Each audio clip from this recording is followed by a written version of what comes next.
جب تک لبنان پر حملے نہیں رکیں گے مذاکرات کا آغاز ہی نہیں ہو سکتا. اور دوسری بڑی شرط یہ ہے کہ ایران کے اکاؤنٹس کو ڈی فریز کیا جائے. جب تک یہ دو شرائط نہیں مانی جاتی بات آگے بڑھ ہی نہیں سکتی. یہ بھی اطلاعات ہے کہ ابھی تک وفد ایران کا آیا ہی نہیں ہے. امریکی وفد پہنچ رہا ہے, پہلے ہی ان کے کئی نمائندے پہنچ چکے ہیں. اس کے علاوہ آبنر ہرمز سے جو بھی تیل گزرے گا ہر بیرل پر, ہر فی بیرل $1 دینا ہوگا ایران کو. اور ایران کہہ رہا ہے کہ یہ رقم بھی ہمیں ایرانی ریال میں چاہیے. یہ سب باتیں ہو رہی ہیں. جب بیٹھتے ہیں تب بات آگے بڑھ سکتی ہے, لیکن جو پیشگی شرائط ہیں ایران ان پر ڈٹا ہوا ہے. دنیا کی معیشت ہل کے رہ گئی ہے. کچھ سکھ کا سانس لیا کہ آبنر ہرمز سے جہاز گزریں گے, لیکن بتایا جا رہا ہے کہ روزانہ کی بنیاد پر 140 جہاز گزرتے تھے, لیکن ابھی تک لگ بھگ 800 جہاز وہیں پر پھنسے ہوئے ہیں اور صرف 15 یا اس سے بھی کم گزر سکے ہیں. اور جو گزرے ہیں وہ بھی زیادہ تر ایرانی جہاز تھے.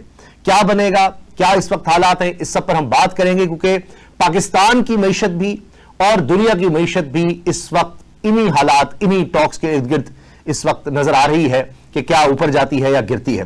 میرے ساتھ موجود ہے آسمہ چودھری صاحبہ, اینکر پرسن ہیں, تجزیہ کار ہیں. ثناء اللہ صاحب جو کہ سینئر صحافی تجزیہ کار انہوں نے جوائن کیا ہے. آسمہ صاحبہ یہ بتائیے, جو شرائط ابھی تک نظر آ رہی ہیں 10 نکات, 15 امریکہ کے, 10 ایران کے, ظاہر ہے کہ دونوں کے ایک دوسرے کے سامنے تھے, لیکن ایران ابھی تک کہہ رہا ہے کہ حملے نہیں رک رہے, اور جب تک لبنان پر حملے رکتے بات چیت کا ہی آغاز نہیں ہو سکتا.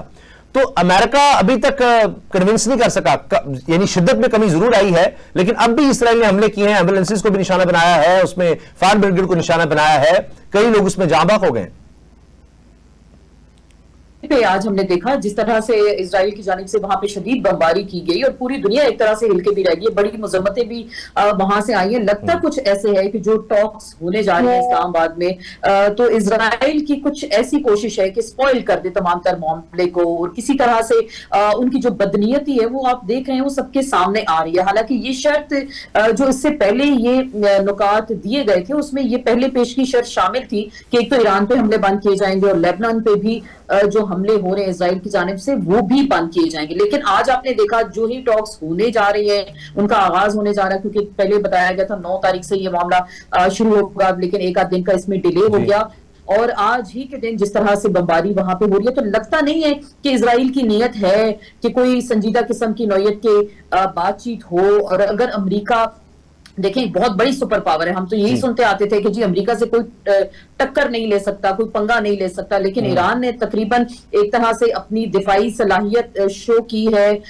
جو ان کے سارے معاملات تھے وہ آپ ہم سب کے سامنے ہیں, لیکن جس طرح سے وہ ڈٹے بحیثیت قوم, جس طرح انہوں نے یہ فائٹ کی, تو لگتا ہے کہ اسرائیل وہ کہتے ہیں نا رنگ میں بھنگ ڈالنے کی کوشش ہے. تو اس طرح کے جو چیزیں اسرائیل کی طرف سے یہ ایکٹس سامنے آ رہے ہیں. امریکہ نے دیکھیے جو یہ پہلے شرائط آئی تھی اس پہ ہم نے نہیں سنا تھا کہ کچھ اس طرح کی ان کی طرف سے کوئی ریزرویشنز ہوں گی, کیونکہ میڈیا کے تھرو ہی یہ معاملات سب کے سامنے آئے تھے. لیکن اس عین موقع پہ اس طرح کے واقعات ہو جانا تو لگتا ہے کہ اسرائیل کسی بھی چیز کو بنیاد بنا کر وہ چاہ رہا ہے کہ تمام تر معاملے کو سپوائلر کا رول جو ہے نا ایک طرح سے ادا کرنے کی کوشش کی جا رہی ہے کہ کوئی ایسی کام ہو جائے, کوئی ایسا ایکشن ہو جائے, ایران کو اشتعال دلا دیا جائے, وہ جلد بازی میں آ کے کسی دوست اسلامی ملک پہ حملہ بھی کر دے.